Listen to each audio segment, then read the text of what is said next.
it's a positive film. It has heroes and villains, and that it essentially is a fun movie to watch. It's been a long time since people have been able to go to the movies and see a sort of straightforward, wholesome, fun adventure. Well, it's a fantasy. It's not science fiction so much as it is space fantasy. And it's about people. It's finally about people and not finally about science. The story, when you actually put it into words, is only so much nonsense to hang a great visual experience onto. It's the stuff that fairy tales are made of. Sort of boiling down religion into a very basic concept. The fact that there is some deity or some power or some force that sort of controls our destiny works for good and also works for evil. Marvelous, healthy innocence. Great pace, wonderful to look at, full of guts, nothing unpleasant. I mean, people go bang bang and people fall over and are dead, but, no horrors. A sort of wonderful freshness about it, kind of like a wonderful fresh air. It's got whatever you want it to be. It's pure entertainment. It's like a roller coaster ride, and it can be interpreted as long as you enjoy it, which is the intention.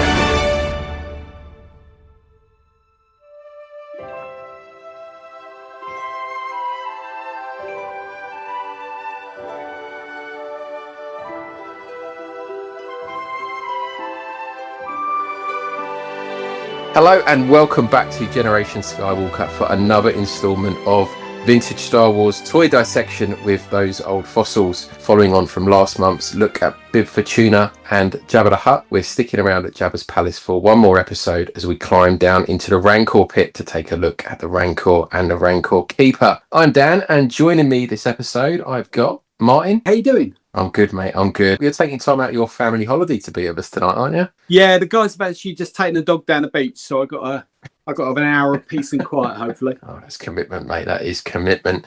And we've got Palitoy Pete. Evening, Dan. How you doing, mate? I'm all right, mate. Still not getting old. Still not getting old, mate.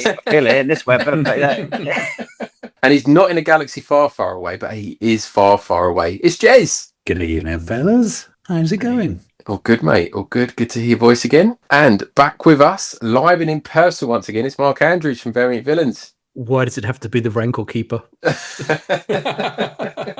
Well, we've got to do them at some point, so we're ticking them all off. So at least the Rancor's there to swing it up a little bit. I was going to say there's a bit of juice in this episode in the Rancor, but okay.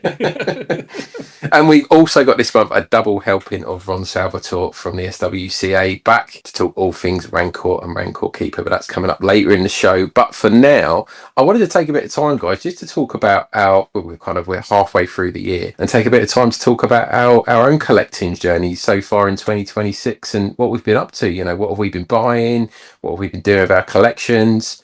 And what are our hopes for the rest of the year? So I'm just going to go around us all and get a bit of a flavour of what you've all been up to. So I'm going to come to you first, Pete. Put you on the spot. I haven't been buying that much. I think it was on one of my very first podcasts. I didn't buy some Lego because of the weather, because it was raining. And I think whether it's the heat or whether there just has been a lack of opportunity, it seems pretty light on auctions. But I don't think I've bought a single thing since Sandout, which was early May. Right. A few bits of Echo, yeah, I got a nice, well, as an upgrade on a Tyrone Probot playset. Palitoy, I got a really nice one of Mark Daniels. That's the last thing I bought. Considering we're sort of into August now, it seems quite a while ago. Yeah, got a few nice bits of Echo. That's going all right. Still actually wanting to buy stuff. I think the autumn will be good. We've got obviously got Echo on the horizon. I can see some auctions picking up as well. But yeah, I think trying to be a bit more thoughtful about what I buy. Kind of buying always, I think the more you do this, the more you kind of go for condition. I know I do. So trying to sort of hold back and waiting for nicer stuff and curating it a bit more and sort of thinking about displays. Again, yeah, I've been a bit more thoughtful about it already, I think, probably this year. Oh, I've got a nice Tri-Lego 9 to trade for you. I know we're Probot playset. So we've got something on the way. We got a deal on the offering for that. What about yourself, Martin? Have you been up to much? No, not really. I think I'm in a pretty lucky position where I'm really happy with what I've got. So there's not there's not that many things that I'm actively seeking out now. In fact, thinking about it, there's actually only one thing I've bought probably this year so far, but it was a good thing for me, which was the what are commonly known as Fascal stickers. But I got a complete set, so it's all Fascal stickers. There's normally 12 of them in a set, and they can come in a store display.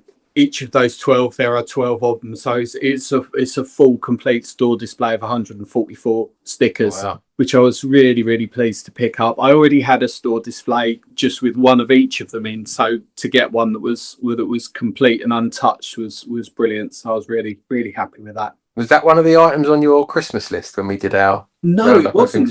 No, it wasn't at all. Right. Came out of the blue. So when a full set became available, I was just like, I got to pick that up. So I did. I haven't picked up any of the things that I wanted to get when we did that list at the start of the year. So they're still going, but I just haven't even seen them come up. So that was sort of Factors stickers and season 2 Star Wars Tops box that I was after. One of the variants on that. So yeah, I'd still love to get those, but yeah, not seeing hide or hair of those all year. We've got 5 more months. Yeah. What about yourself, Mark? Have you been up to much? Probably in keeping with what the lads have said, it's been a strangely quiet year. Don't know if that's just because you kind of reach a point where you've got all the key things you need, or whether there's just less coming to market. I'm not sure. But you know, I've had a few little successes along the way. I've just literally bought a Glassleak Droid C-3PO and R2-D2 from a guy in Brazil. So I've been trying to close that one out for probably near on 2 months now. But and finally today just sent in the money. So that should be here in about 5 days if all goes to plan and the gods of DHL are looking upon me favorably. That one there, actually, my focus is C-3PO, and I'm trying to get every single COO for C-3PO. The rest of the figures, the rest of the Star Wars line I don't care about in terms of COOs, but that one there I'm definitely trying to lock down. That's a big one. Very hard figure to find.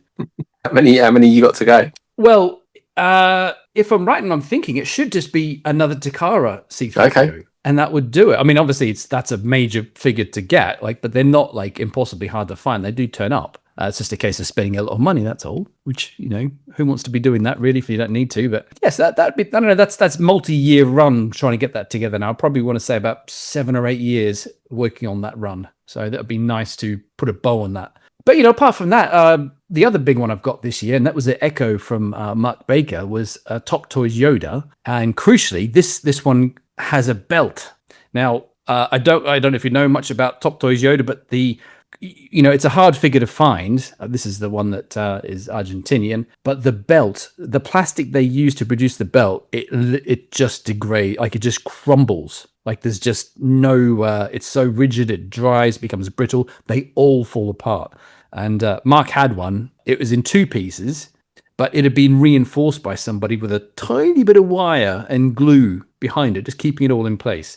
Which, it's not if you're a purist, maybe that's not to your taste, but to me, it's fine. I've got a big collection of figures. It displays mixed in with all the rest, so that's fine. And yeah, beyond that, just a couple of POG figures that just to plug gaps. Orange Legar 5D4, Unitoy Bosk, 2-line C-3PO, which was a bit of a coup as well. So yeah, I don't know if that means much to anybody, but if you're a variant type, collector, then yeah, there's a couple of juicy figures in that lot. Nice. That Yoda belt then, is that what would people normally do when they display it? Just go without, or use a regular Kenner one on there?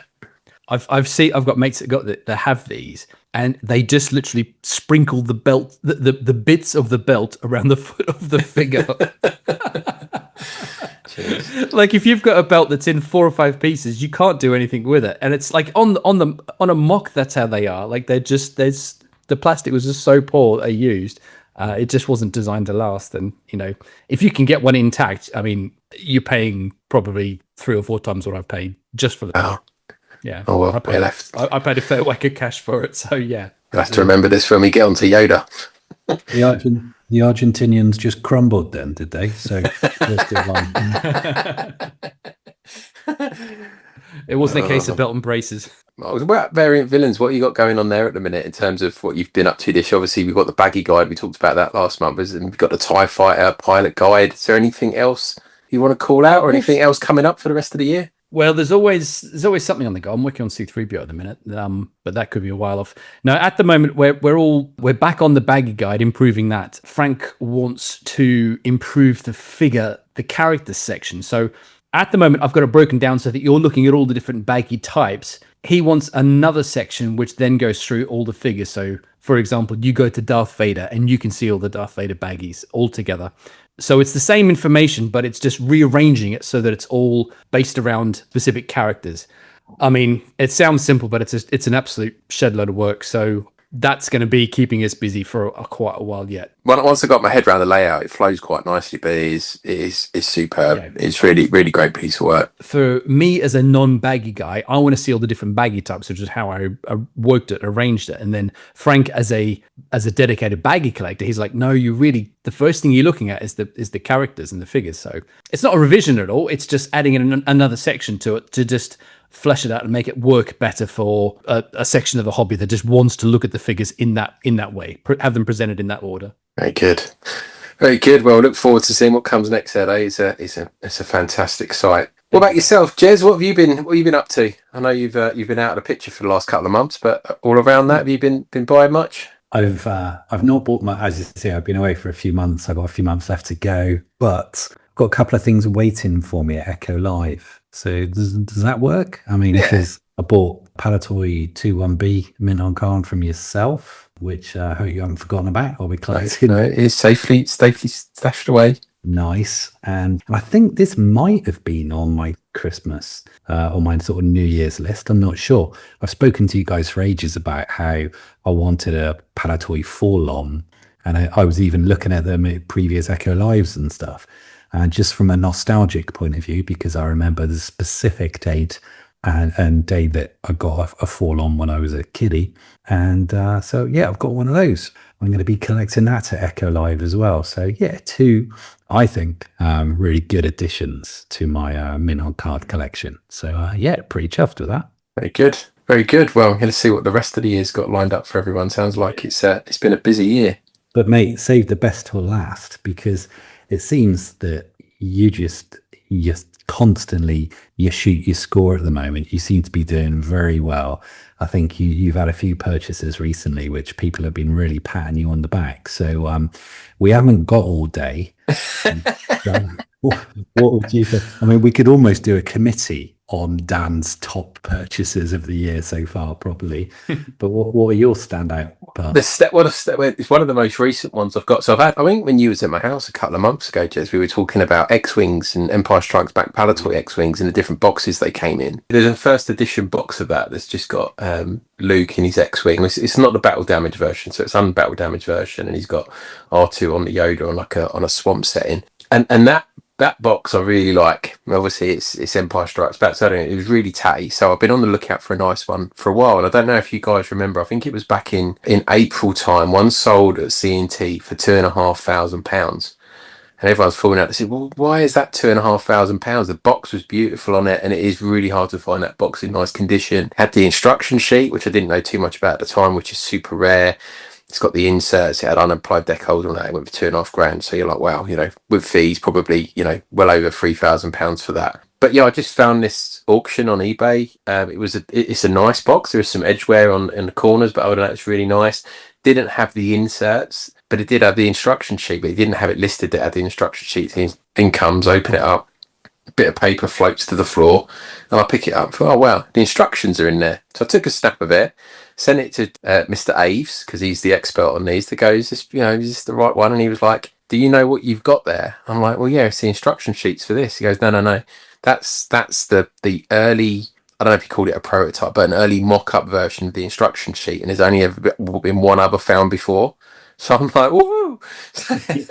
So I posted it up on the Palitoy page just to get some reaction. And yeah, it was the guy that had the one from about, I think it was a year or two ago, who kind of first discovered these. Were like, yeah, welcome to the club. That's two of two now. We found of these. So I know it's just an instruction sheet. It's very down in the weeds type stuff, but yeah, it's nice to have something, and by accident. I didn't even know the instruction sheet was in the box, but it looks great. It's in an acrylic case now on my shelf, and yeah, really, really chuffed to bits with that. An eBay find as well. An eBay win. Yeah, and I sold the other one on auction that I had already, and it pretty much paid for the one that I bought. So I've effectively got it for nothing. Nice. So yeah, it's good when it works out that way. And I think it was just last week or the week before, I got the YPS or the Oops, is it Oops? I've forgotten again what it's called, but the comic book, the German comic book, I managed to get myself one of them off of eBay for a really good price. Super pleased with that. So I've got that next to my my PvP Stormtrooper with his Action Force gun in one of Christian's GW acrylic cases. So yeah, I'm sure there's loads of other stuff we could go through, but they're kind of the things at the forefront of my mind at the minute. Yeah, very nice, mate. No, you've done well this year. No, it's been good. It's been good fun. It is good fun. And it does feel like prices have come down. It does feel like things are a little bit more reasonable. I don't know whether it's because summer and everyone's away and not looking at the auctions or whatever. But yeah, there's definitely some good deals out there to be had if you're on the lookout. Yeah, there's always the Star Wars winter, which is the summer in actuality, but it's always a dead spot each year it comes around. You know, just what's available dries up and the prices things go for. It's all, there's just no incentive for people to sell. So I think you just get that dead moment at this point in the year. Good time to go on holidays. Come back to your eBay. There is a couple of good auctions coming up. I can see that there's a C&T auction on the 23rd of August. So towards the end of the month, there's some nice Palitoy items in there. And Vectis have got another Star Wars extravaganza coming up in October. So feels like those wheels will start turning again soon as we get towards Echo. We can all spend all our money we've been saving for the last few months. Come on, let's talk about Rancor monsters. Baby, let's talk about you and me. Let's talk about all the good things and the bad things that may be. Let's talk about new Rancor monster. Let's talk about Rancor Keeper. Let's talk about the Rancor monster. Let's talk about the Rancor. Let's talk about The Rancor. Across the galaxy, few creatures have earned a reputation as fearsome as this imposing beast. These creatures became a symbol of raw strength and danger, but behind the legend of the monster lies a much deeper reality, one of survival, intelligence, and even companionship. Rancors are native to the remote forest planet of Dathomir, a harsh world known for its dense jungles and dangerous wildlife. The species evolved as powerful predators, standing several meters tall when fully grown and with immense physical strength, thick hides, sharp claws, and a natural resistance to many forms of attack. Despite their frightening appearance, Rancors are not mindless beasts. They are highly intelligent creatures, capable of forming bonds with individuals who treat them with care and respect. Some cultures, particularly on Dathomir, developed a deep connection with them, while others saw them as dangerous animals to be captured, trained, and exploited. Because of their strength and rarity, Rancors became prized possessions among wealthy collectors and criminals who wanted to display their power. One such collector was Jabba the Hutt. Hidden beneath Jabba's palace on Tatooine was a massive underground chamber where Jabba kept his own Rancor. To Jabba and his guests, the creature was entertainment, a living weapon used to punish prisoners and amuse visitors. But to the creature's keeper, the Rancor Keeper, Malakili, the relationship was something very different. When Luke Skywalker was thrown into the Rancor pit in Return of the Jedi, audiences witnessed one of the most memorable creature encounters in Star Wars history. When the Rancor attacked, Luke was forced to rely on his instincts, using his surroundings and his Jedi abilities to survive. Eventually, he managed to bring down the gate above the creature, defeating the Rancor. But the aftermath revealed a surprising, emotional moment. As Jabba's guards celebrated, the Rancor Keeper cried tears of sorrow. Malakili mourned the creature's death because, unlike Jabba, he did not see the Rancor as a monster. He saw it as a companion. Malakili was portrayed by British actor Paul Brooke, whose performance transformed what could have been a simple background character into one of the most memorable figures in Jabba's palace. With next to no dialogue, Brooke conveyed genuine grief and affection, reminding audiences that even in a galaxy filled with villains and monsters, compassion could still exist. Bringing the Rancor to life on screen was a major challenge for the Return of the Jedi production team. Originally, the filmmakers explored the idea of using a performer inside a full creature suit, much like the classic giant monsters of cinema. A suit was created and tested, but the results did not provide the realistic movement or intimidating presence that George Lucas needed. The performer inside the suit struggled to create the weight and natural movement of such a huge creature, and the approach was eventually abandoned. The solution came from the creative team at Industrial Light and Magic. Creature designer Phil Tippett and the visual effects team created a detailed puppet that allowed the Rancor to move with far greater realism. Through a combination of puppetry, lighting, camera techniques, and careful filming, they transformed a practical model into one of the most believable creatures in the original trilogy. Although the Rancor only appears for a few minutes in Return of the Jedi, its impact has lasted for generations. It became more than just a monster beneath Jabba's palace. The Rancor was a beast feared by many, but to its keeper, the Rancor Keeper, it was a friend.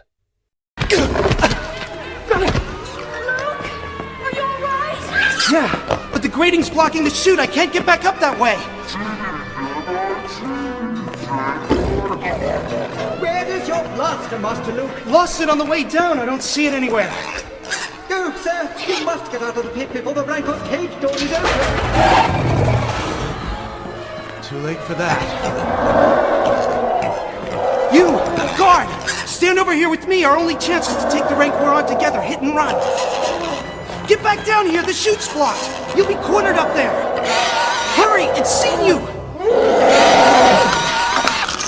Hope that snack took the edge off your appetite, big fella. The beast that is the Rancor. Did we all have one of these as a child? Have we got one now? What are our opinions on it today? I'm going to come to you first, Martin. Is this something you remember getting? Yeah, have one of these. Brilliant toy. I always really loved my Rancor.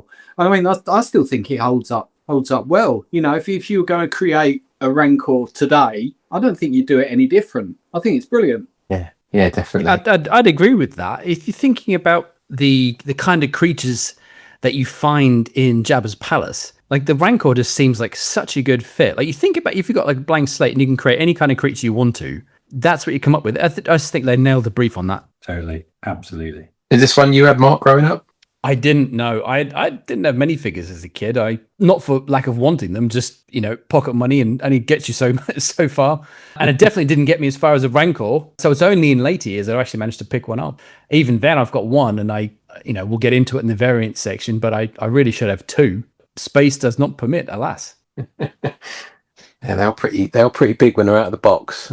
Those wide arms. What about you, Pete? Is it one that was on your radar as a kid, or was you already out of Star Wars by then? It was on my radar, but I didn't have one. I remember in the 90s, I bought one very early, sort of getting back into collecting. It was one of the first things I bought a loose one, and not really know much about it. I just picked it up. It was less than a tenner, but it was so battered, like all joints were just loose. It was just all over the place. Like the arms didn't stand up. But no, like the guy said, it is an amazing toy. The sculpt is brilliant. It just worked. What about you, Jez? Mate, I think I would have loved to have had one of these. Unfortunately, never had one as a kid. And I can't actually remember any of my friends having this. But it was definitely one of the first things I wanted to get when I got back into collecting. I think it's just brilliant. They display so well. I didn't have one, but I remember my mum used to record VHSs for us to get compilation tapes of whatever cartoon was recorded. You just press record and tape loads of stuff. And I always remember that Rancor Keeper. I did the Ewok Village one was an advert we had recorded, and this Rancor one. I never had either of them, by the way. I never had the Ewok Village or the Rancor. I'd have much preferred the Rancor though. But yeah, I remember watching that advert and thinking, wow, I'd love to get me one of them. But yeah, it never happened. I think it was the very first thing that I bought on Echo way back, like in 2014, 2015, off of Adam. I think we did a trade for a Tri-Logo Biker Scout, and I had his, which I think we had a cracked bubble, and I had his Tri-Logo Rancor as a trade. My first ever transaction on Echo Base all those many years ago. I think there was only like 200 members on there back then. How the times have changed.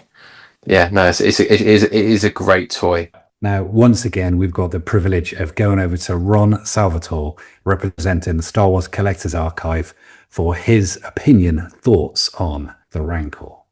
Move the ship out of the asteroid field so that we can send a clear transmission. Yes, ma'am.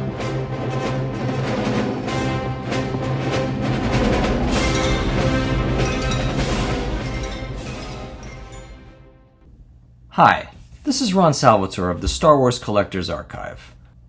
Our subject today is that coolest of Star Wars creatures, the Rancor, as well as that most renowned of intergalactic pet keepers, the Rancor Keeper. Whoa, it's a twofer, but don't worry, it'll be shorter than Christopher Nolan's The Odyssey, and it won't have Zendaya. You can thank me for that. Yes, this will be one of the few media productions of 2026 not to feature Zendaya. I mean, I asked her to be on, but she treated me a little weirdly. Actually, she called the cops on me. Anyway, the Rancor was the last of Kenner's toy representations of Star Wars creatures. First there was the Dewback, then the Tauntaun, then the Wampa, and finally there was the largest of them all, the Rancor. I don't know, maybe Jabba deserves to be switched in there between the Wampa and the Rancor. Does Jabba qualify as a creature or a figure or something else? Look, we talked about this the last episode, so let's not get into that.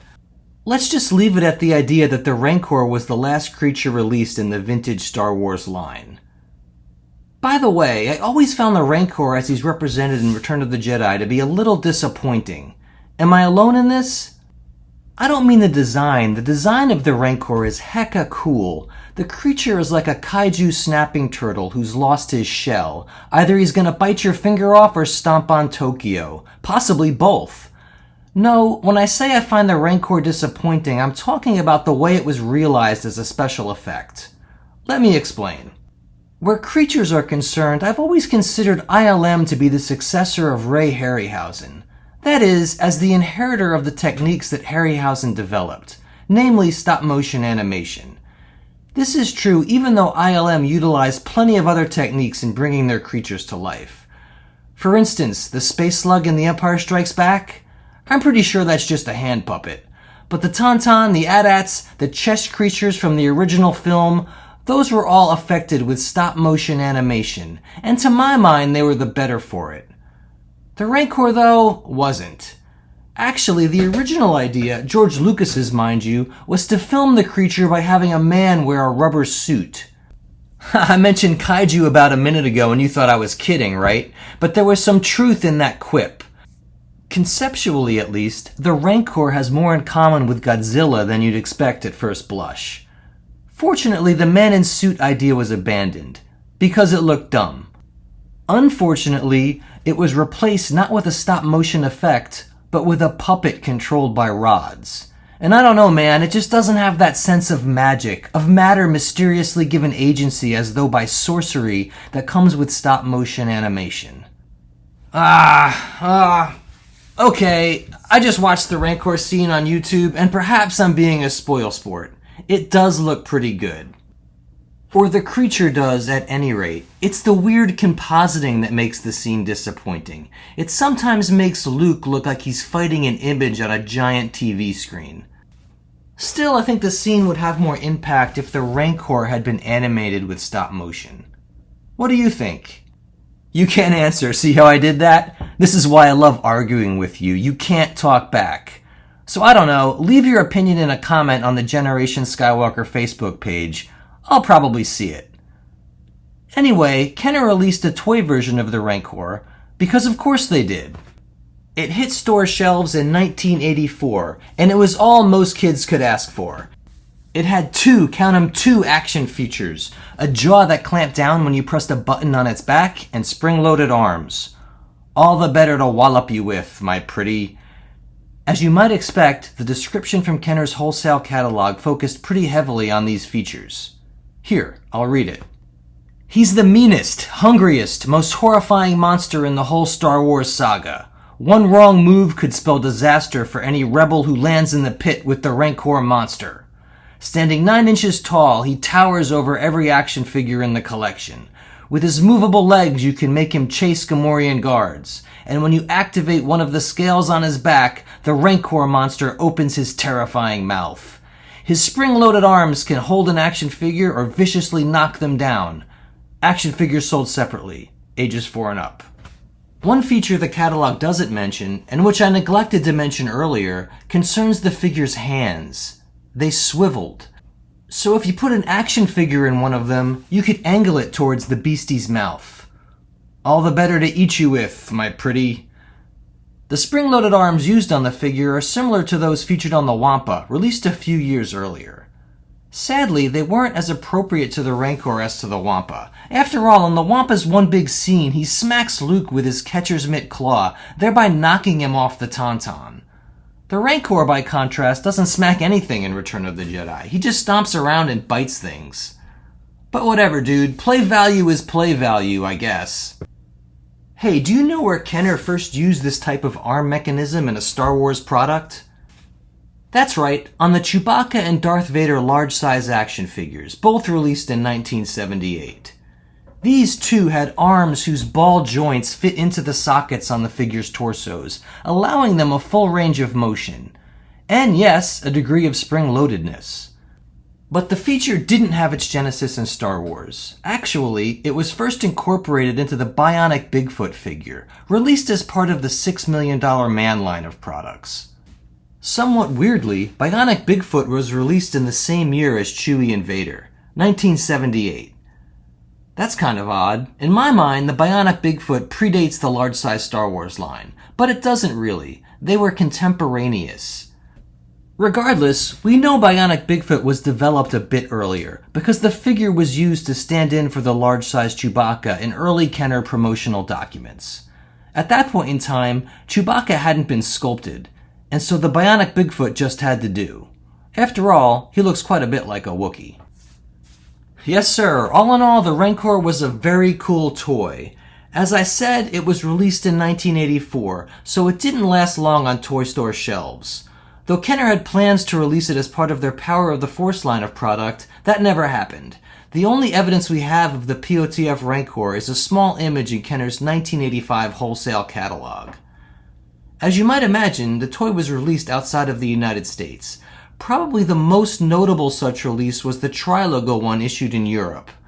The Trilogo box is interesting in that it's horizontally formatted. It makes for a nice contrast with the more squarish box used in the United States. Speaking of those boxes, you may have noticed that they depict the Rancor battling Luke in a Gamorrean guard in what looks, fittingly, like a subterranean dungeon. Kim Simmons, Kenner's photographer during the 1980s, created this setting by taking a cardboard box, applying drywall compound to its interior, and then painting it appropriately. Pretty clever. Unfortunately, I can't recall if the photo art used to generate the master images used on the boxes survived. Off the top of my head, I don't recall seeing it, but I could just be forgetting. Still, there are probably more production items related to the Rancor floating around than for any of the other creatures produced by Kenner during the vintage era. Not just throwaway ones, mind you, really significant ones. For example, many of the wax sculpts used to create the figure still exist, both in final and preliminary form. You can see a few of them on the Star Wars Collector's Archive. Even some clay sculpts exist. For those unaware, most of Kenner's sculptors who worked in wax didn't begin by carving directly into a block of the hard material. Rather, they began by creating a rough model in the much softer medium of clay. When the general shape of the part to be worked on was roughed out in clay, a silicon mold of the part was made and wax was poured into it. The resulting wax part was then detailed to the level of finish necessary to generate an action figure. We're extremely fortunate that clays such as these survive for the Rancor. They give us a rare peek into the earliest stages of three-dimensional conception. A few silicon molds also survived. Mind you, these are the later molds used to create hard copies, not the ones made off the clay roughs. And, as you might expect, at least one hard copy survived. I'm not positive it's complete, but I think it is. These hard copy parts, basically hand-poured chunks of toy made of a heavy urethane material, are likely too heavy to have been assembled into a complete hard copy Rancor. The figure would have been too weighty to stand. Therefore, I think it's unlikely that Kenner used them for demonstration or photography, but simply to generate the production molds. If Kenner used a prototype for photography or demonstration, it was probably an early first shot or proto-molded. That is to say, it was made of plastic. Speaking of first shots, at least one of the Rancor survived. I know because I own it. You can see some photos of it on the Star Wars Collector's Archive. The plastic in which this figure is shot is darker than that found on the production figure, and its halves are not welded together. It's kind of battered in a few spots. I suspect it was used for safety testing. I feel like I may have seen other first shots of the Rancor, but my memory is kind of hazy on that, so best not to speculate. One thing I've definitely seen are first shots made in the 90s, presumably in conjunction with the Power of the Force 2 line of product. Some of these are even done in wild colors. They're definitely cool to see, just make sure you don't mistake one for an actual vintage prototype. You may think Kenner's involvement with the Rancor ended with the well-known action figure toy. Well, you'd be wrong, because they also planned a version of the creature for the never-produced Jabba's Throne Room playset intended for the ill-fated Micro collection. As it was planned for release in 1983, this would have preceded the release of the Rancor action figure toy by a full year. According to a sculptor who worked on the Micro version, its sculpt was melted down so the wax could be reused. And for that reason, no remnants of it exist. Sad. Given the size necessary to keep a Rancor in scale with the Micro collection, I have my doubts that the Micro Rancor was intended to be made of metal, because that would have been a honking heavy chunk of material. It's possible it would have been plastic like the ATST included in the Micro set known as the Hoth Generator Attack. Of course, the Micro Rancor, had it been released, would have been housed in an appropriately scaled dungeon, an advantage not enjoyed by the action figure toy. Anyway, if you're looking for more information on the unproduced Micro sets designed for the Jabba environment, see the previous episode, the one focused on Jabba.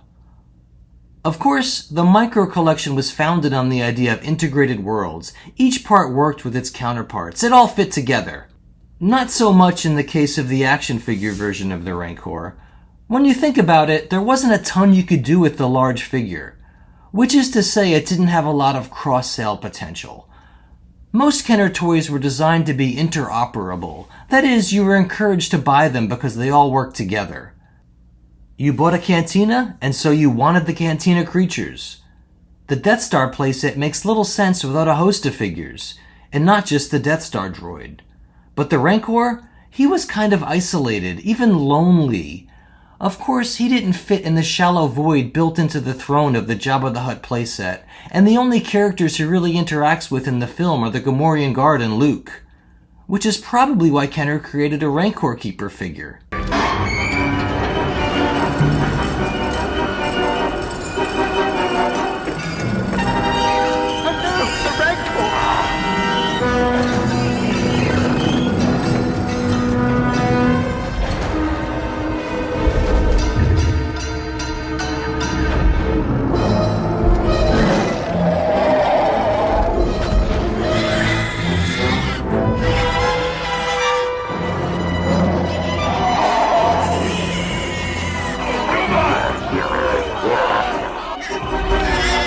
Cheers for that, Ron, and we will return to Ron later in the show and hear what he has to say about the Rancor Keeper. Can we just actually have a little chat or a quick sort of discussion on what we thought about the Rancor in the movie? Because it was actually such a huge part, wasn't it, really, from Return of the Jedi? I think we'd be doing it a disservice if we didn't sort of mention what we thought of that scene. I think in the past, Dan, you've said to me that you really liked it, and just, you know, from a Star Wars movie point of view, it's probably just worth discussing that a little bit. I've always thought it didn't look quite as good. I mean, I think Ron's alluded to it as well. The effects just didn't look quite as good as some of the other stuff that ILM had done in previous movies, in Empire, even in Empire with the AT-ATs and stuff like that. And I know that was stop motion and this was a puppet. But yeah, you could see the edges, especially on the old version of Jedi, had that kind of black line that kind of went all around the Rancor. It kind of really stood out. And the design of the creature itself is fantastic. And I think we've mentioned it a number of times. You can't knock the design of it. I think just the execution of it probably, yeah, could have probably been thought for a bit more. But it sounds like they really struggled with it. You know, they had a guy in a costume originally. Then they looked at this rod puppet. But yeah, it's a great scene. I think that, you know, the way that they cut to and from, you know, everyone looking down through the grating below at Luke fighting the Rancor, some of the kind of the gimmicky bits where he picks up Luke and then Luke rams the bone in his mouth where it eats the Gamorrean Guard. There's so much going on in the scene. I do love it. Yeah, it's beautifully paced as well, and also they don't make it overly long. You know, a lot of the movies these days, it was a Marvel movie or something like that, and these fight scenes, they go on, it's exciting and stuff like that, and you get the exchange, and then it just keeps going and keeps going and keeps going. This one, I think, was paced really well, perfect length of time, and you had a nice little tease as well, because when Ula got dropped into the pit, you don't actually see the Rancor then, so you knew that there was something terrifying down there. She's sort of scared and backing away, but you don't actually see it then, and you sort of it sort of adds to the suspense as well for when he comes later. Yeah, definitely. Good point. Yeah. The monster itself, as a kid watching that, I mean, I loved it. I was enraptured by it all. But I mean, that's nightmare fuel. That stuff. You know, you're Luke Skywalker and you're boxed in that dungeon, and you've got nowhere to go. You got little Gamorrean guards getting munched around you. You know you're next on for supper. What do you do? I mean, that's brilliant. And as Martin said, to have wrapped that whole scene up in about what 3 minutes, 2 minutes, I want to say. Yeah. I mean, that's an amazing bit of direction there. And then we haven't really covered it yet, but then the scene with the Rancor Keeper afterwards, after the Rancor's defeated. I mean, as a kid, that was funny, right? You're watching that, but as you get a bit older, you see it from the other side. You're like, oh, that's his pet. And there's a pathos to it. And I mean, Jedi's a funny movie like that. I mean, it's a sort of a very light and frothy kind of film, but it has probably two of the most touching scenes that get you in the heartstrings, which is obviously the Rancor Keeper sad about his pet dying, but then also the Ewoks later on in the film. Getting annihilated. Yeah, I mean, and we've got all this stuff going with Darth Vader and obviously Empire Strikes, you got Han Solo, all that kind of thing. And that's all exciting. But I mean, these are genuinely sad scenes when you watch them now. You're like, oh, you can actually feel a bit of like the tragedy of what that character's feeling. So yeah, hats off to him. Yeah, as Martin covered, that little tease is great. It gets interrupted by, is it Leia and Chewie entering Jabba's palace? I think it's broken. Yeah, that's where Boosh turns up, isn't it? Yeah, and it does work. Yeah, and sort of echoing Ron, there are bits where it looks a little clumsy, like it is just in front of a screen, like an actor in front of a large screen. But it was a cutting edge when we saw it, and there's certain bits where it still sort of holds up today. So you see how they did it. They were just underneath the box, weren't they? Kind of operating it.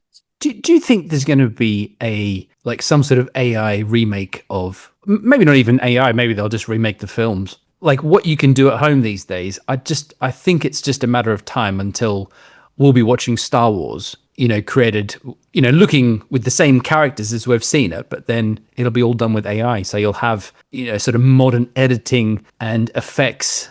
The music obviously is untouchable. You wouldn't change that for a second. But as for the rest of it, I actually think, I'm not saying it's what I want to see necessarily, but I'd certainly watch it. But I think, though, that if they'd have made that today, that Rancor scene, it would be a lot more extravagant. There'd be a lot of jumping around. There'd be special effects and CGI. Whereas I think the fact that it is such, the budget constraints and the technology constraints at the time made that scene the way it is. If George Lucas had free reign like he did in the prequels, we probably wouldn't, be like the cows in Attack of the Clones running across the field. Everyone just laughs at it now, but I think it's just done in such a way that they had to actually show restraint and make the best use of the time that they had.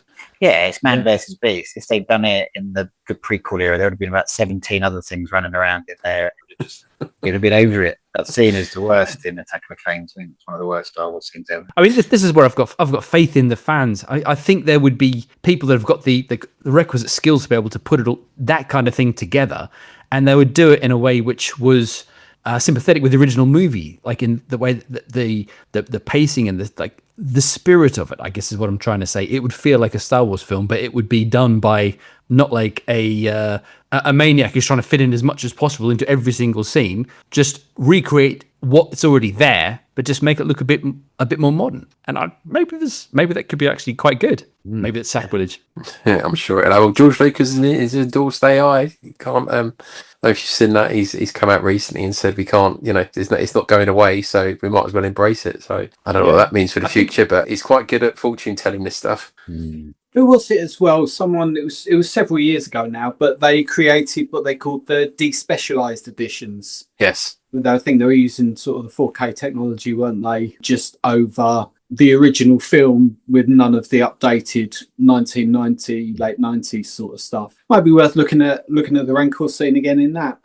I've got I did the Project 4K 77. I did 80 and 83 as well, but they literally took prints from the 80s and basically restored them, but didn't make any changes. So I've got a copy of that, but I've not seen the despecialized versions all the way through. I've seen clips on YouTube, but yeah, be interesting to see what they did with that. What about you, Jez? I've got two things I'd like to mention from this scene.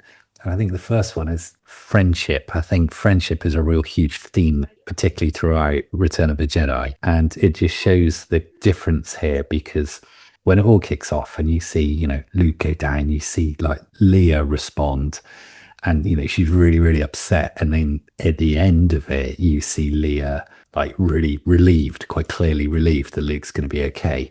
But when you flip that, when the old Gamgard goes down and his mates, I mean, when you've got friends like these, who needs enemies, right? The friends are just like laughing away, patting each other on the back whilst they're watching one of their pig fellow mates like get eaten by a rancor. Like all of the people in the palace are laughing and joking because, yeah, Luke's down there, but poor Gamgard, he's just like, yeah, thanks very much. So it shows the rebellion as friends who you would want to be on their side.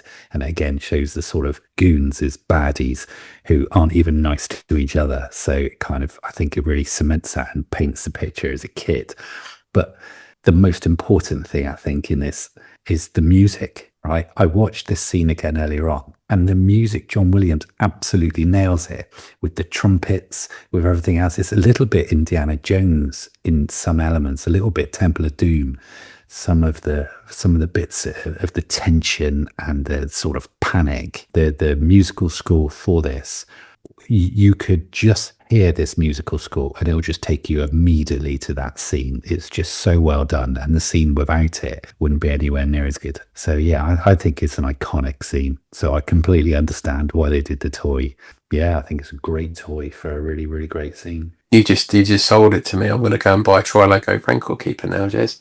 But I have to say, to give it a bit of balance, although they're all goons and they're all laughing, Rancor Keeper's mate who's down there with him does give him a shoulder to cry on. So there is some empathy in some of them that are in there. I had a really good look. It looks like it's really dark, but the version I was watching earlier on, it looks like a Clatoonian. Yes. Like, yeah. Yeah, it looks after. Is it Barada? Maybe. Yeah, I'm not quite sure, but yeah, I just thought, you know, his mates are just like patting each other on the back. And I was like, no, you'd want your mates to like wade in there and like, you know, help you out. But there we go.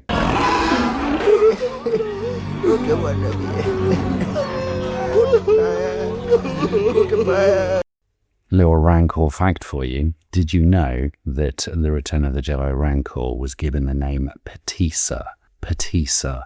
And some people believe that Petisa is a female, but in fact, according to Lucasfilm and all sort of known sources, it's definitely male. But there was some confusion, and this is due to the fact that there have been other Rancors, and in fact there was a small little cute Rancor called Muchi in the Bad Batch animated TV show. And when the Lego Star Wars game came out, they had a Rancor and it was known as Petisa / Muchi. So people assumed that these two were the same.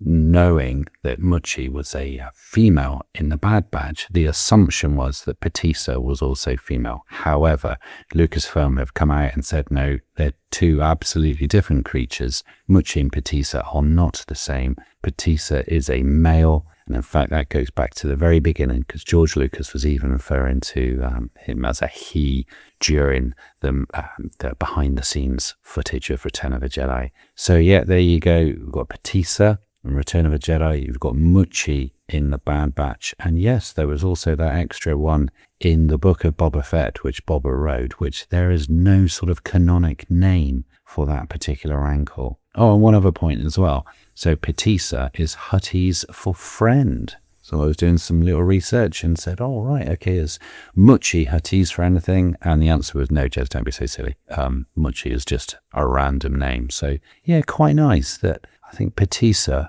Huttese for friend. That goes quite nicely with how the Rancor Keeper Malakili felt about the Rancor. I think to us, it's always going to be the Rancor, isn't it? None of us are going to start calling it Petisa. It's a bit like the Emperor. None of us call him Sheev. But there we go. Just a little fact for you. Definitely male. Definitely called Petisa. And yeah, nice. Oh, Muchi.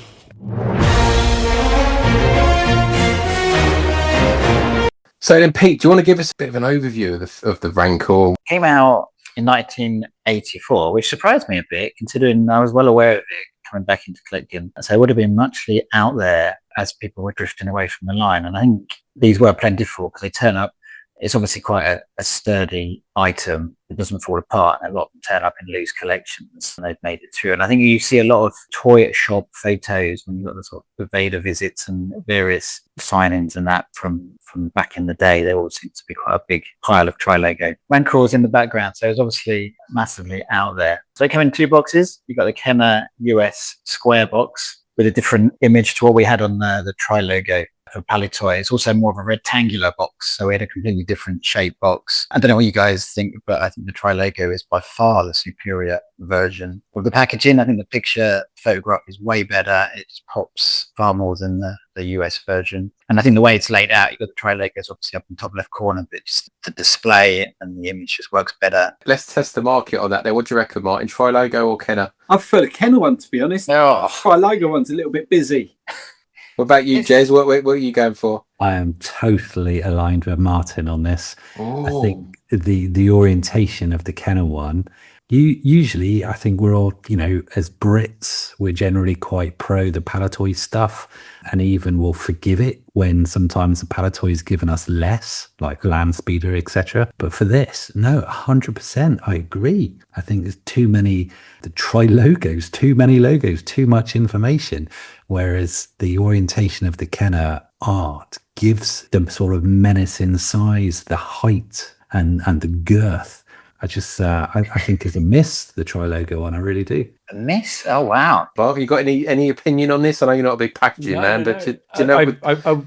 I wish I could be the contrarian, but I'm looking at it now, and I think the boys are right. I think it's the US one. I think it's the Return of the Jedi box, the square shape, just the proportion suits the shape of the monster. I mean, the actual image itself on both of them, sort of suitably does the job. But no, I just think just the ratio of and just the design of it, I just think it looks a bit smarter with that sort of that squarish or slightly rectangular box. Help me out. I will back you up, Pete. And I know why they've done it like it. It's a lot more space efficient. So I've actually got mine in a nice little slim space where it fits in nicely on top of my cabinet. So for that reason, I'm giving it the plus, because I'm not a big fan of Tri-Logo normally, but I will give it to the Rancor box. But yeah, sounds like overall the Kenner, the book box takes it, unfortunately, Pete. I was surprised, but it just pops more. A way better image. The reproduction's far better, I think, on the Tri-Logo. You got the landscape, you can see the whole of the kind of the pit. I don't think you're going to convince them, Pete. My allegiance is to the Republic, to democracy! Anyway, we'll move on from that. Prices. I guess the prices suggest otherwise. It suggests that the Kenner version is more sought after as well. So going back through some sort of auction archives, I found a Kenner boxed one, an AFA 85, which sold in March 22 for $2,000 after fees, which is pretty hefty. And it drops down fairly quickly. There's loads of 80 grades. There was only one 85 I found. There's loads of 80 grades you can pick up from sort of 1,000 to 1,500, which still seemed pretty heavy, because it would have had lots of overstock right on this. So it would have been pretty sealed examples, probably would have been available or achievable from not that long ago. And yeah, loads of ungraded. You can pick them up for £100 onwards. And there are quite a lot of there, depending on what your condition want, how you want it. You can search around. These are plentiful in both Tri-Logo and the Kenner boxes. So the Tri-Logo I found really interesting lot that went through Vectis in 2013. Shipper box with 6 of the gorgeous Tri-Logos in there, all untouched. £1,700 plus fees on Vectis, which is pretty amazing. It's quite an amazing packaging as well. You still got that all together. And there was a sealed Tri-Logo that went through Vectis in June 23 for £1,100, and then the same thing in 2015 for £300. That was quite a one-off, like £1,100 for a sealed one. Yeah. Well, I imagine those that of that shipper box, they're all still together, or they've all been taken out and graded now, and they're probably all worth a small fortune. They haven't turned like no. I'm just digging around. I didn't find any graded Tri-Logo, so you'd hope someone got that still as one pack together. Would be nice. Have any lunatics gone out there and graded loose Rancors? I've not actually thought to go and look at that, but I imagine someone has somewhere. Yeah, there'll be a few. Nice big square of plastic. But yeah, and sort of going over loose, there's just loads like you say, there is, I think that's for one graded one for a few £100, but there's loads of loose ones. Depending on condition, they're out there. But I got a really nice Tri-Logo one for £150 about 10 years ago. Yeah. I mean, the loose ones are what? They're 70 quid, 70, 80 quid for a loose one you're looking at? So this year, loose average is 66. Okay.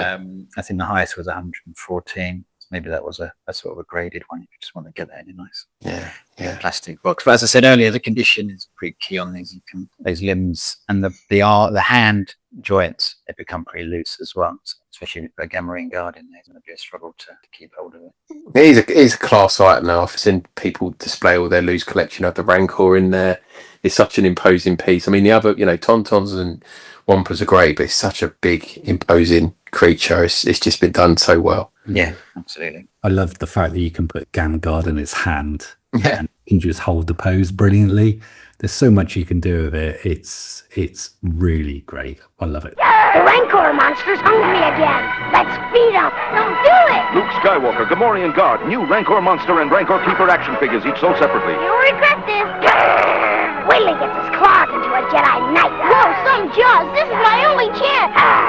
He's wounded. We better get in there. He'll never get out alive, Gamorrean Guard. New Rancor Monster, action figures, each sold separately, from Kenner's Star Wars Return of the Jedi collection. Let's talk Rancor Keeper. So look, this figure is not one that I had as a child. I'll admit, I never had any of this second wave of Return of the Jedi figures. I mean, people talk about Last 17. These figures were just as new to me. I think I'd seen a few over the years. I think I'd managed to get a hand trench coat without the trench coat at some point growing up, and I'd seen friends with 88 and things like that. But I wasn't familiar with this as the first wave of Jedi. But this figure is not one that I was aware of. I've probably seen him in the Rancor advert. I think he's in the Palitoy advert, but I took no notice of him whatsoever. So let's get into him. Do you know what? I'll be honest. I'm genuinely not sure if I had him as a kid. And normally I'd go and have a look in a box of figures, but because I'm away at the moment, I can't do that. But I think that probably tells me all I probably would have thought about it at the time is kind of pretty unremarkable. It's not a figure that I would have gravitated to, I don't think. What about today? Yeah, pretty much the same. Yeah, I had a look on my mock wall before I came out, and I haven't got one there either. So it's even in later life, in my collecting years, it's still not one that I've fancied picking up. Okay, all right, Pete. Any more positivity about the Rancor Keeper? I think I did have one as a kid, but I didn't have a Rancor, which is, I think that's quite sad, right? That's as nearly as bad as having an AT-AT driver and not having an AT-AT, mate. Yeah, I got that as well. I was tortured as a child, clearly. But I remember when I rediscovered my sort of childhood collection, I was quite surprised to see it. I don't really remember having it as a kid, so whether it was just sort of thrown in there as someone else's collection. But yeah, I don't really remember having it as a kid. I don't mind it now. It kind of gets quite a lot of grief. It's not. They get it. They get, as a character, a figure character, they get it right, don't they? It looks pretty good for a portrayal of the character in the movie. What about yourself, Jez? You asked Martin if he had something as a kid, and for the first time ever, I think he said no. Yeah, because I think it is. Normally does quite well for the toys and figures. And well, he still had his Amanda Man from 1985. All his last 17 cards. Oh, did I have it? No, I didn't. I don't know. I look back at that time, and I think I can recall a lot of indifference to it in the playground. And I think, when the waves of figures came out, I can recall just, people going crazy for Gamguard and, Luke Jedi and stuff. But I do know there was an element of indifference and fat shaming, which kind of then made it, the least popular figure available at the time. Yeah, it just didn't float my boat, mate. What about today? Have you got one now? Yeah, I got a Tri-Logo one now. Nice. He's all right. He's all right, yeah. What about you, Mark? Is this anything that was in your wheelhouse? I know you say you did have many figures as a kid, but is this one you managed to get? No, my story aligns pretty much with most of what Jez just said. It wasn't even one that I looked at sideways when I was browsing through the aisles in the shops. Having said that, though, like, as an adult, I think I've got a new appreciation for the Rancor Keeper. You're thinking about the galaxy, which is full of heroes and villains and sort of all these, these alpha characters. I mean, the Rancor Keeper, he's working class. He's just got he's just one of the citizens of the galaxy. that he just gets about. He's got a job to do, and he's not looking for the attention. He's just gets on with his. You can imagine, but he's got his little. I'm looking at the figure now. He's got his little his cuffs. He's got a bit of decoration on his bicep, and you can almost see he'd have like a pack of Winnie Reds just tucked in the top there. And he'd finish up work and he'd go for a pint after, at the pub on his way back home. And I think there's a space in the universe for the Rancor Keeper. I agree. And I think that his weapon selection is terrible. He's got a gaffy stick. What they should have done was given him a shovel so he can shovel Rancor shit. I think that was definitely the way they should have gone with that one. If you want to sell even less of them, that's probably... Yeah. Oh, can you imagine the stigma of having that as a kid? You're like, you got the poopy one. Let's head back over to Ron then and see what he's got to say about the Rancor Keeper.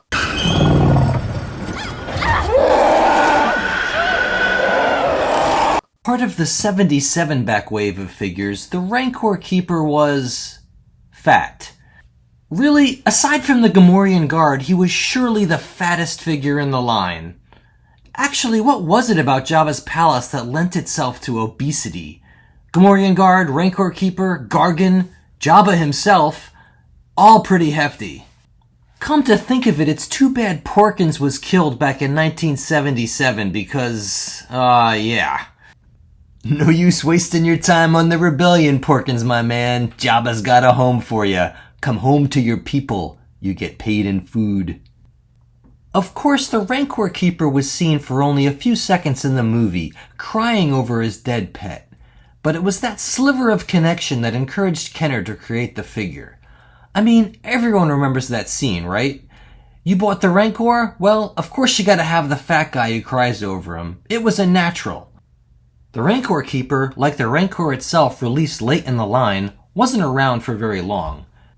Kenner did have plans to release it in the Power of the Force line, along with the Rancor itself, but those plans died with the line's cancellation. The proof cards created for this release are among the nicest pieces available for the Rancor Keeper. Good luck finding one, though. As far as I know, no one knows what coin would have been packaged with the Rancor Keeper had it been released in the POTF line.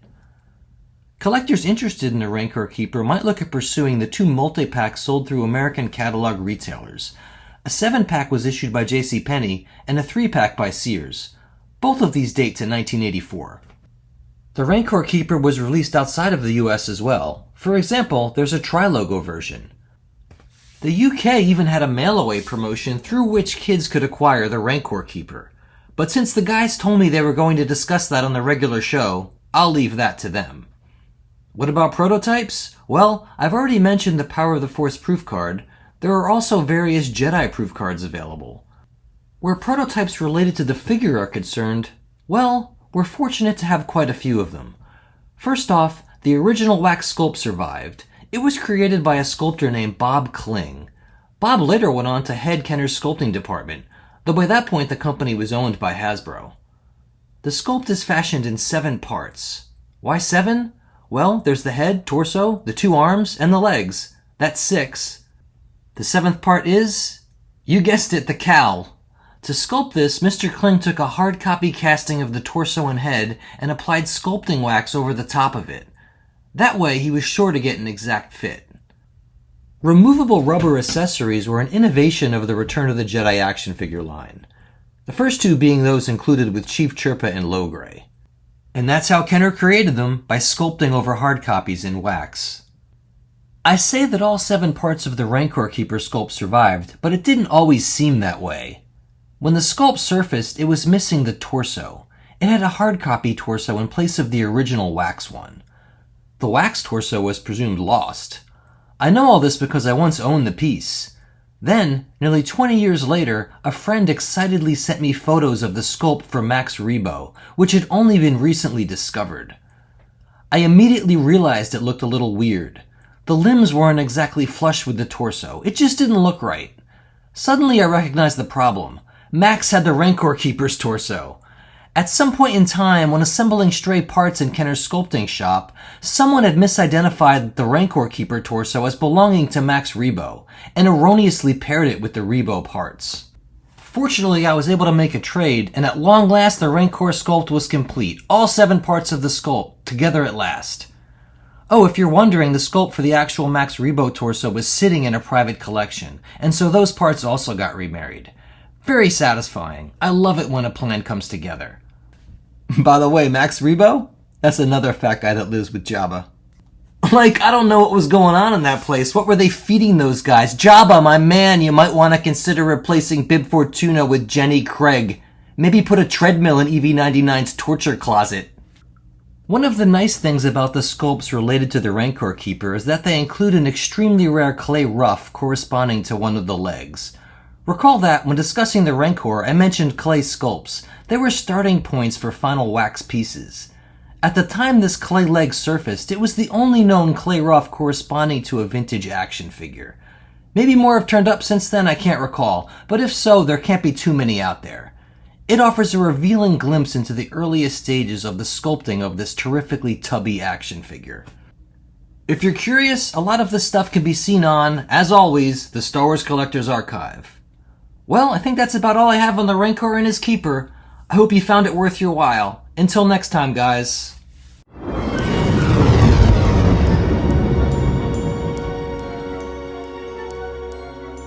Great shot, kid. That was 1 in a million. Remember, the Force will be with you, always.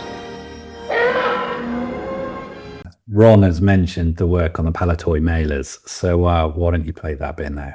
When collectors think of Palitoy mail-away offers, the names that usually come up first are Boba Fett and Dengar, but Palitoy's final mail-away offer, the Rancor Keeper, is often the most overlooked. The promotion followed a very similar format to Palitoy's earlier Emperor offer, using the tagline, Keep a Rancor, Keep a Free. Personally, I don't think it quite matches the brilliance of the Emperor campaigns by the troops get the leader free slogan, but it was clearly following the same formula. Like the Emperor promotion, the artwork was created by comic artist Frank Langford. Frank was also responsible for the artwork used in Palitoy's earlier Chewbacca bandolier promotion and also the artwork promoting their painting competition.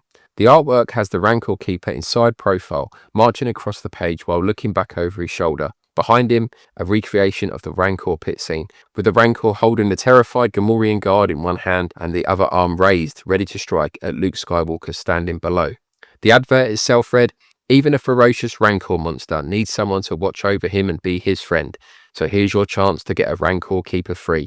The offer worked in the same way as many previous Palitoy promotions. Children had to buy 6 Star Wars action figures, cut out their nameplates from the card backs, and send them to Palitoy along with their name, age and address, plus a cheque or postal order for 33 pence to cover the postage. Applications had to reach Palitoy by the 31st of January 1985.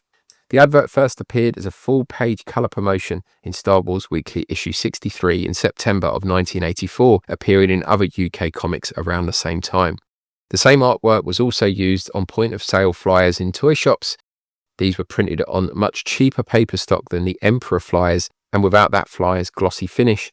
Unlike some earlier Palitoy promotions, the Rancor Keeper offer did not appear on card backs and by this stage of the Star Wars line, unsurprisingly, did not receive any television advertising.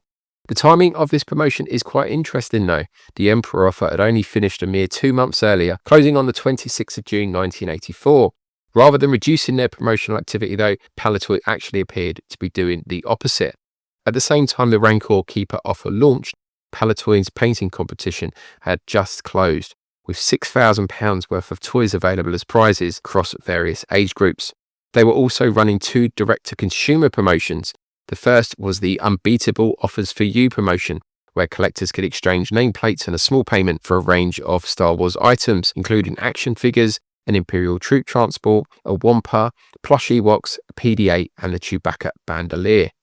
The second was the Yes It's True Action Force and Star Wars crossover promotion, which allowed customers to claim free mini-rigs by sending in their store receipts for larger Star Wars vehicle purchases. Both of these promotions ended in October of 1984, but taken together give an interesting picture of Palitoy's approach heading into Christmas of 1984. Transformers and Masters of the Universe were becoming increasingly dominant in the boys' toy market, but Palitoy was still putting considerable effort into keeping Star Wars visible. The Rancor Keeper was not only significant because it was Palitoy's final Star Wars mail-away figure, what makes the Rancor Keeper also significant is that alongside Dengar, It represents one of only 2 figures that were available in the UK as mailaways, but were not offered as mailaways in the United States by Kenner. Unlike the United States where the Anakin Skywalker mailaway was later promoted, there is no evidence the Anakin offer was made available in the UK. But why did Palitoy choose the Rancor Keeper? The choice is certainly curious. The figure had already been released earlier in 1984 on a tri-logo card as part of the second wave of Return of the Jedi figures. So why promote a figure that could already be built or retail? One possibility is that Palitoy had excess stock of the figure and used the promotion as a way of moving inventory. Another is that they were trying to encourage sales of the Rancor itself, which came out earlier that year also, and had its own TV advertisement, with the free character acting as an incentive for children to want the larger creature for Christmas. The timing of the US Anakin promotion also raises questions. The Anakin offer began in late 1984 and overlapped with the UK Rancor Keeper promotion. In America, this continued until May 1985. So why did the UK not receive the Anakin offer? A shortage of Anakin figures seemed unlikely, especially given the amount of unsold stock that remained at the end of the vintage line.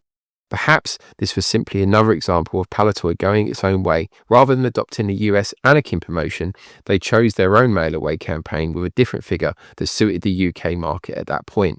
But more likely, though, is that by early 1985, Palitoy had decided the UK market had declined too much to justify another major mail-away campaign. Not only that, in May of 1985 at Palitoy, there were mass redundancies and Palitoy stopped production on Star Wars toys. So maybe the management had stepped in there and pulled the plug on the Anakin offer. For collectors who successfully claimed one, the Rancor Keeper arrived in a white Palitoy mailer box measuring approximately 102 by 52.5 by 35 millimeters, slightly larger than the earlier Emperor mailer.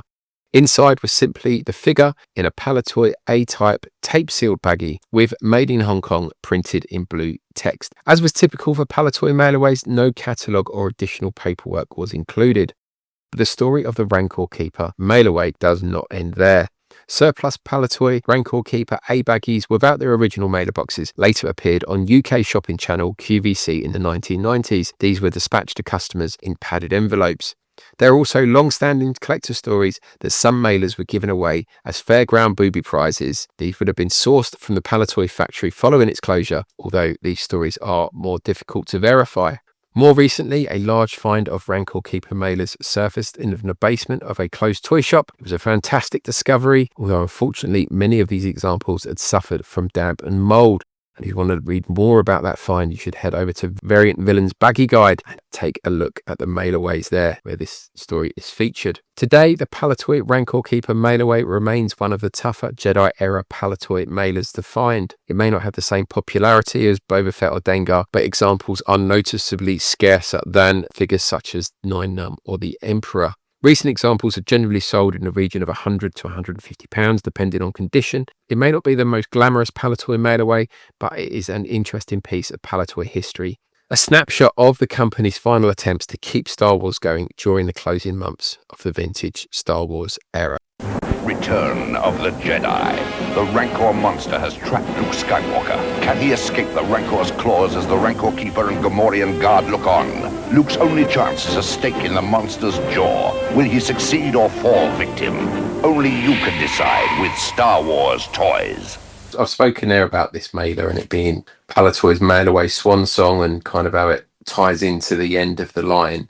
You guys got any thoughts on it? Do you agree, disagree with some of the assumptions I've come up with? Does that all kind of tie together for you guys? All makes sense to me. I nailed it. Yeah, strange you didn't get the Anakin offer though, isn't it? That would have been one that I think would have done quite well. The Americans didn't get Anakin on a Power of the Force, did they? No. So maybe the tri-logo was planned for Anakin before. Yeah, maybe. That's a good point.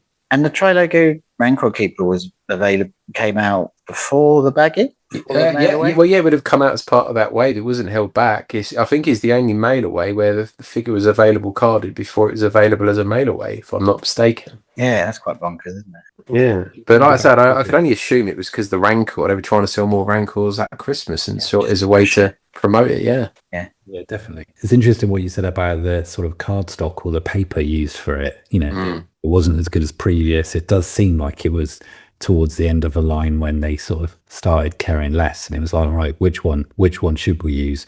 well, this one is associated with a new creature, a new Return of the Jedi thing. So, what else was there? You had things like the TIE Interceptor, but there wasn't a figure associated with that apart from a TIE fighter pilot who'd already been out, etc., etc. And B-wing pilot, maybe that could have been something. That was, I think it would have been that, maybe, or B-wing pilot. Which one would have been better? Hard to say, no, but I find it. I do find some of that stuff fascinating. I mean, it started off back when we were doing the Palitoy guides, and Dave Tree talks very passionately about some of this stuff, all the different offers that Palitoy had going on at the end there. But it was interesting how it all kind of came together with the Rancor Keeper of all figures. But yeah, I think also there's some great stuff on there on Variant Villains as well about the fairgrounds and stuff, and all of the recent finds with the mouldy Rancor Keepers.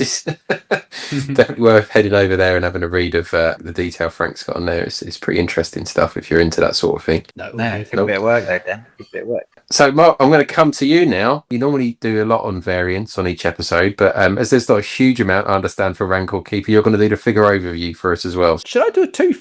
I mean, we didn't talk about variants for the Rancor, so should I just do a quick wrap up on him as well? If you've got variants for the Rancor, this will be news to me.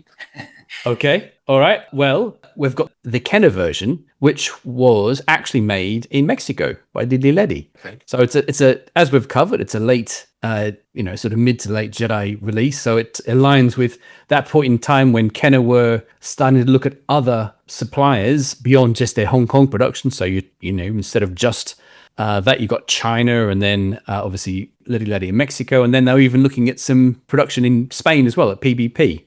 For the Kenner packaged figures, and this was one of those. So your standard lighted, kind of like a dull brown, I want to say, Rancor. He's the one made in Mexico, and he's got like two colors for his eyes. He's got like black eyes with some like a white dot on them. Okay, and then alongside him, you've got your Palitoy one, and that's one that's actually made in the United Kingdom. You can see if you wanted to check which one you've got. If you look under, I think it's sort of under his arm, you lift up his arm and it's a little stamp on there. It's got a GM UK 1984. GM obviously meaning, General Mills. Yeah.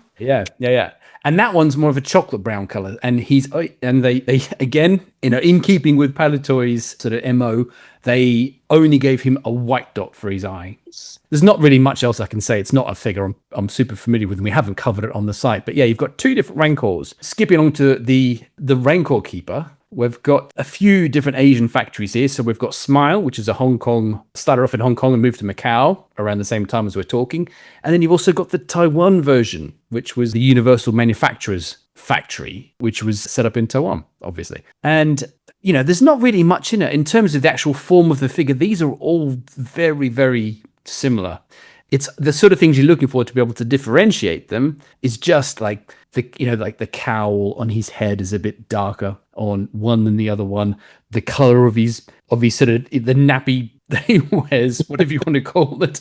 Is that what we're going for? Is it a nappy? Is that the consensus? Yeah. Oh, yeah, it's like a sumo belt, isn't it? But yeah, let's go with a nappy. Anyway, it's a little bit stronger. The colors are a bit stronger on the Taiwan, a bit more colorful. And then the mold that was used for Smile, which is a no coup version, no country of origin, that was then sent to Lily Ledy as well. So then you've got essentially the same figure, but like the plastics are a bit darker. He's just got a slightly different paint up on him, but there's really not much between any of these. The accessory is the same on each one, dark grey staff, shrug.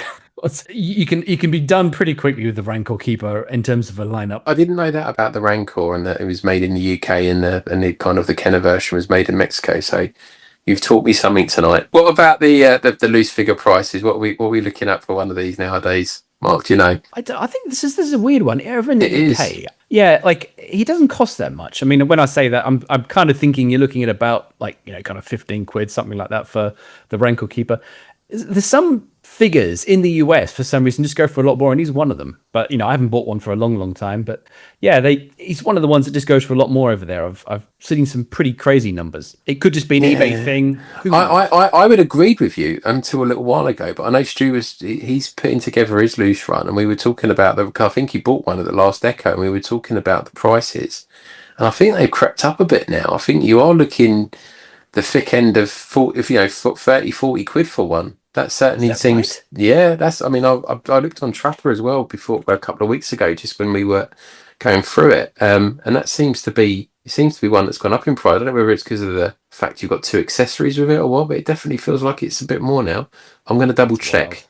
I'm going to double check just quickly. It's been just a long to be time. sure. I mean, the one thing I would say is, obviously, as we've all pointed out, it's not a sexy figure. It's not sort of one that we were all clamoring for as kids. And yet, despite that, like, you dig through the boxes when you go to the toy conventions, there's a lot of them round. There is a lot of Rancor Keepers out there. It's not certainly not hard to find figure. And which brings you to the question, who was buying these? If us here is like a small little representation of like kids at the time, I mean that's nil for nil. That's nothing. So yeah, where are these all coming from? Could be a lot of those motorways. Yeah, who knows? Yeah, I mean 2026, according to Tracker, there's been 77 sold. Highest price is 54 quid, and the lowest price is 16, and then you've got everything in between. So I'm not quite sure what the average is, but yeah, there's quite a spread there. But yeah, no. Who's paying 50 quid for a Rancor Keeper? That's oxymerid.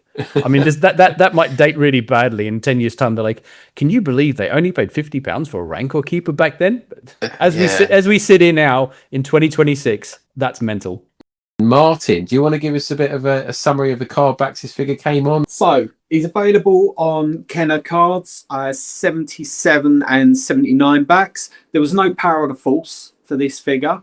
Palitoy just had him on the Tri-Logo. It was available on Kenner Canada 77, and also Lily Leddy was on a 50 back, both the negative and the positive. Haven't been able to see any sign of him in a 2-pack that I've looked around for, but you never know. Might be there somewhere. In terms of prices, and I guess going back to 50 quid for a loose one seeming pretty steep, to be honest, if you want to pick up a carded one, Tri-Logo or Kenner, they seem to be around the same sort of money, and you can pick them up pretty readily for between about 50 and 80 pounds in sort of fair condition. Yeah. Generally, they seem to come with a bit of a tint to the bubble, though, and that's created some outliers when it comes to price, because you've got some people obviously seeking those clear bubble ones. So we have seen some larger prices for those. So there was a Tri-Logo that sold at Hakes in July of this year. There was an AFA 80 that sold for $470, which is about £350. So that was that's your premium. That's your premium just on the bubble, isn't it?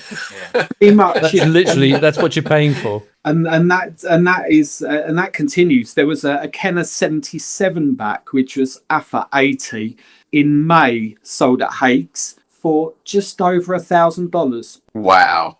That's about £750.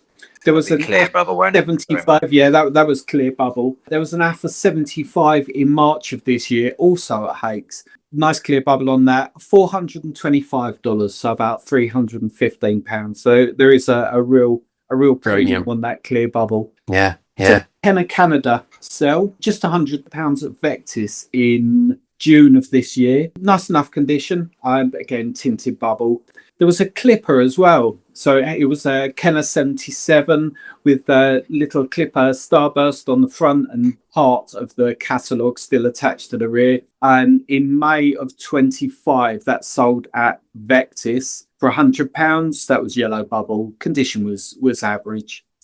And probably the most interesting of the lot, sold in January of this year at Hakes, was a Lily Leddy, part of the Jeff Jacob collection. AFA 60 sold for just shy of $5,000. So it's $4,889, which is about £3,625. Apparently, there is just 2 of these on the AFA population report. Is it? I don't know if you guys can know this or not. Is there a premium because it comes from that lot, like the Jeff Jacobs collection? Is there a premium on the pieces that he's selling? So he always collected really, really high end stuff. He was known for a lot of his stuff being high end. And to be honest, there was potentially a little bit of that as well. I think, if memory serves, that $1,000 Rancor Keeper was from his collection. So maybe there was a little bit of that premium too. Mark, the answer to your question is yes. There is a premium for 2 people's opinion on this, the opinion of the grading company and the opinion that Jeff wanted it in his collection, because you buy something from the Jeff Jacob collection, it's going to be good, but it's also graded well anyway. So what happens if you then sell that on? No one's going to care. I personally just think, well, grading's grading. You don't need a supplementary grading on top of a grading. Hakes even stickered them, didn't they, Jeff Jacob collection? Oh, really? I think they did, yeah. So you could treasure it that bit more. Yeah. How much was that Jabba the Hutt last month we spoke about? 38 and change, I think. That's a lot for a Jeff Jacob sticker. Yeah, but as I said, if memory serves, didn't one go for about 1/10 of the amount a couple of months later? Same math of grading. Yeah. I mean, remember the Kellerman book? There was that collection that was when that sold. That was labelled with from the Kellerman collection as well, or book. It was used in the book. Yeah. So there's that's more to me. Yeah. There's an association with that, which it's a bit of hobby history in that one there, but just owned by somebody. Yeah. Okay. If there were two AFA 90 carded figures, and one was from the Jeff Jacob collection, and the other one was guaranteed to be from a smoke and pet-free home, I would probably take that every time. Yeah, I'll have the cheapest one, please. Yeah, good point, Mike. Let's come over to you then, Pete. So baggies, which is far from my usual wheelhouse, which I don't really collect and don't really follow, but thankfully there's a great site called Variant Villains who've just done an absolutely fantastic reboot of all the baggies. So I went there and I think I'm going to get into baggies, but there's some amazing information there. So I found 4 on the Rancor Keeper. You got the Palitoy A baggie, the Euro A, which comes with and without Meccano red sticker, which they're pretty nice in themselves, and they're available on counter display boxes throughout France. You got the ESB C baggie and the Return of the Jedi H baggie. So yeah, just 4. Going on to mailers, it's only available on 2. It's on the Sears exclusive 3-pack, where it comes with Prune Face and ATST driver. And it's also on a JCPenney 7-pack, where it comes with the Emperor, Klaatu Skiff, Nikto, 8BA, the ATST driver again, and Emperor's Royal Guard. Also found him on, I don't know if you know, there's the Parker sets they did in a sort of Power of the Force. Yeah, the German ones. Yeah, they're fantastic and they're incredibly rare. So I found one of them. It came with hand trench and the ATST driver again. And I went through Vectus in 2009 at £1,600. So probably had another zero. You could probably add a zero to that nowadays. That was ungraded. I remember there was a few. We looked at them. There was a few mini rigs as well. A few of these went through together and we were picking up on them before. And also found the Stefan had put on his Instagram feed. There's a French 3-pack which has got like a free figure, and he comes in there with a 3-pack which is tri-logos boxed, similar to the Italian 4-packs. We know this French logo special offer, and he comes with FX7 and the ATAT driver. So yeah, one for you there, mine, if you've got a few grand spare. I couldn't find any bootlegs. Went through the SWCA, which has got a great resource for various countries and their bootlegs. So I couldn't find him there. Anyway, I found one miscard, which is quite a grainy photo from the Star Wars forum, which is quite an amazing one. It's the Rancor Keeper on a tri-logo Anakin card, which looks pretty cool, and that's in Gary Smith's collection. I couldn't find him on any boxed items. He's not even on the Rancor, which is a bit of a... I think that's the first figure we've covered where he doesn't appear on at least one box. I think that's the first one. Even the package designers didn't like it. But it's the same. It's a shame he didn't turn up on the Rancor. They must have, they were pretty close to having it by then, right? Let's head over to Craig's Corner then and see what we've got.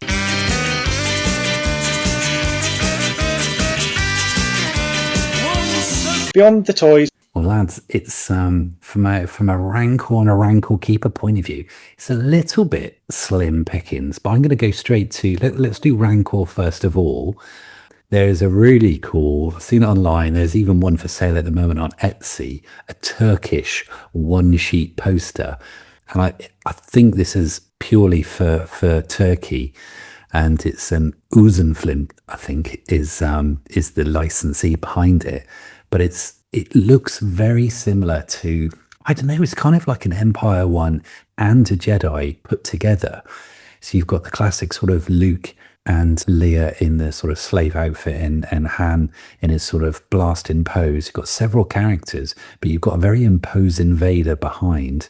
But on the left-hand side, above the brilliant title, is a Rancor being sort of approaching Luke in his Jedi outfit. I think it's a great poster. Dan, have you seen this turkey poster before, this Turkish poster? Oh, yes. Yeah, it's got the Ralph McQuarrie painting there in the corner. They've superimposed it over over what was the original poster. It works quite well, though.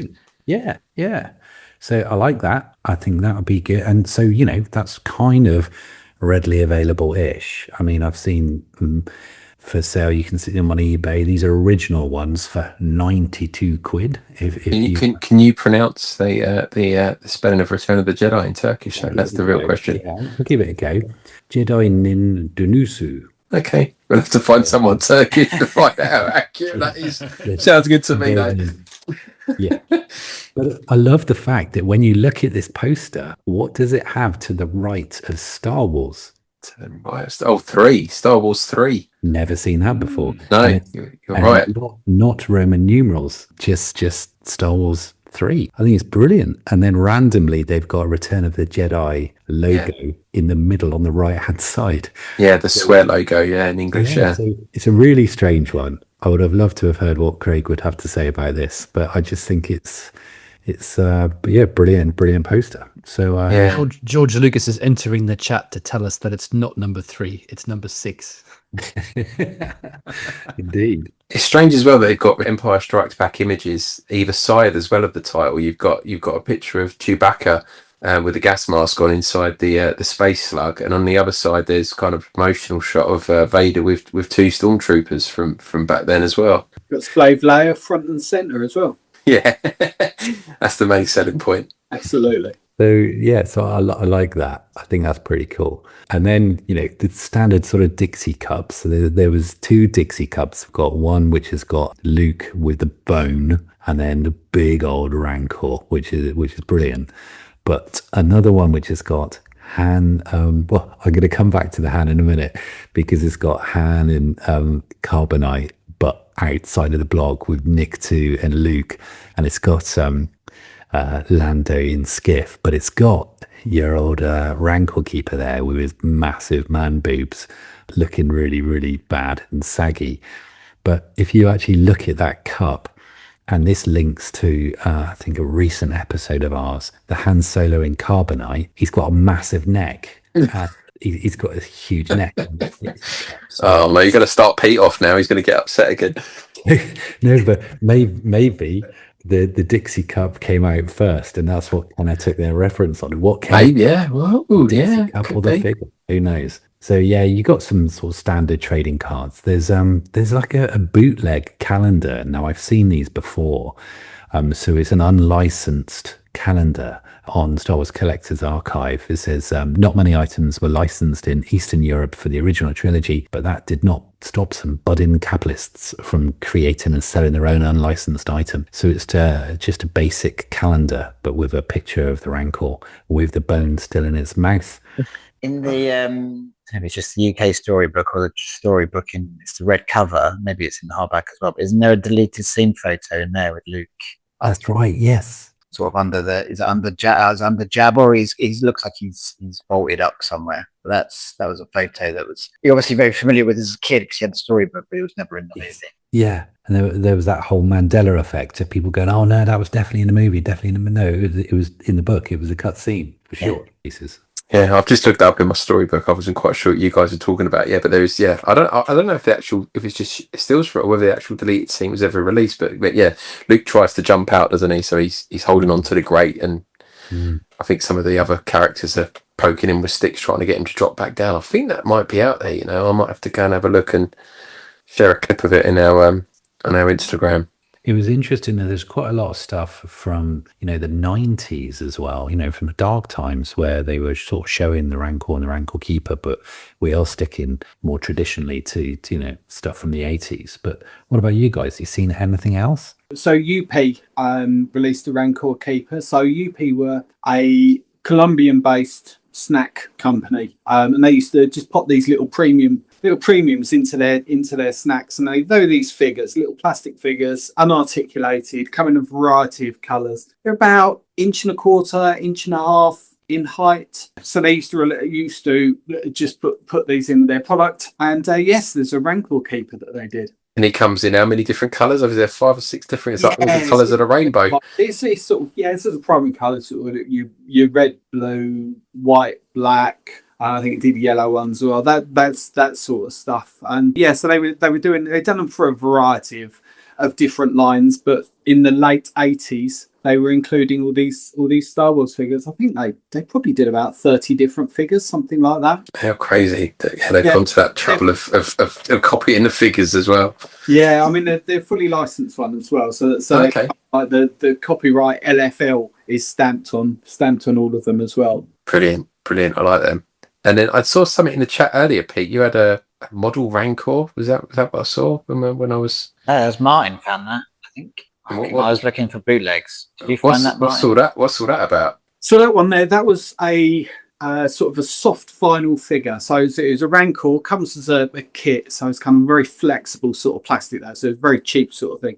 It was made in Korea, but its instruction manual that comes with it was actually written in Japanese. So it's clearly for the Japanese market. But again, it was a bootleg Rancor, not the same sort of size as the Kenner one, probably about a quarter size, probably even a smidge less than that. But yeah, you just come in a clear pack with sort of a header stapled at the top. And you just used to open it up, put it together, just push it together. And is that a copy of the Kenner version, or is that their own sculpt? I'm looking at the picture of it now. It just looks like a bag of pieces. Yeah, exactly. It's hard to make out. You can see, because I've not actually seen one built. You can see if you look at the cardboard header that's sort of stapled over the top of the bag, you can sort of see the design of it there. So it's recognisable as a Rancor, but yeah, I wouldn't know in sort of precise detail. It wouldn't be the same size. It's considerably smaller than the Kenner one. Yes, yeah. And the other thing I thought of, whether I haven't done any research, but I know the Palitoy flyers, that we talked about it earlier, the Rancor Keeper had the Emperor one as well. I know there was an Emperor bus stop poster, which caused quite a lot of interest a few years back. I don't know if the Rancor Keeper ever got a bus stop poster as well. I don't know. I haven't seen one in my travels looking into this. Yeah, I never did. I remember one of those came up for auction. It caused quite a lot of money, I think. Very good. Has anyone got anything else? I think that stone has been bled dry. Yeah. Well, at least there's some bits. There is some out there. It's there's some pretty nice bits as well. Some great stuff you guys have come up with there. I do like the. I think my pick though is that Return of the Jedi, that Turkish Return of the Jedi poster. That's a bit special. That £93. That's a bargain. I might have to go away and have a think about buying that one. You think about some of the rare Japanese ones go for over $1,000. Yeah. £93 for that. That seems very reasonable. Maybe it's smaller than what you can tell in the listing. I don't know. I didn't see the size. Yeah, where's it? It's a big. I don't know. Like I'm not on the link at the minute. I don't know. It's folded. I don't know if it is. It's folded. Let's go, and don't forget the droids. We're on our way.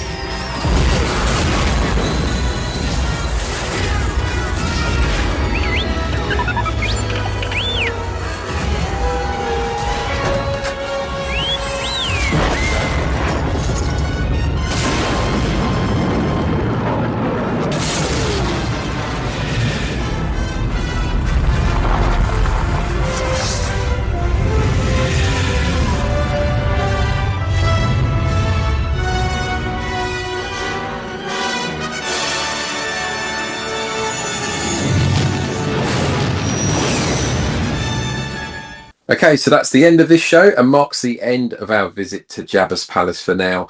In the next Those Old Fossils, we're starting a new series looking at the pilots of the Millennium Falcon.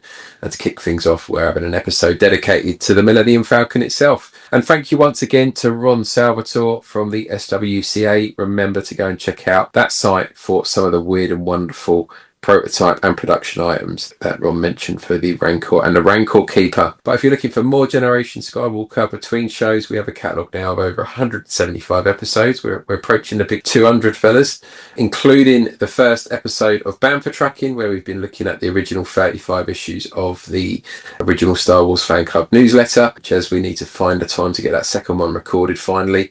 and we have more vintage collecting with the previous 37 episodes of Those Old Fossils, as well as guides to Palitoy, plus modern collecting with the modern way. And myself and Stu have recently released an episode dedicated to the retro collection, so that should be quite high up your feed around retro collection special. And we've also just released a committee as well, looking at the last 17, which was quite interesting. Normally it's Jez that gets a bit animated, but it was Pete's turn this month, and it came down to Han in Carbonite and Anakin Skywalker. We've also got interviews, movie commentaries, and much more. But if you've enjoyed this or any of our shows, why not thank us with a follow and a positive review wherever you get your podcast. It really does help support the show. And on socials, you can follow us on Facebook and Instagram for the latest Generation Skywalker show announcements and more. Just search Generation Skywalker to find and follow us. But for now, it is goodbye from Pete. Night, guys. Cheers. It's good night from Martin. Good night, all. It's good night from Jez. I was trying to do a Rancor Keeper. That's your standard outro, isn't it? See you next time. Bye. And it's good night from Mark. All right. See you, boys. We are Generation Skywalker. All eras, all passions, all Star Wars.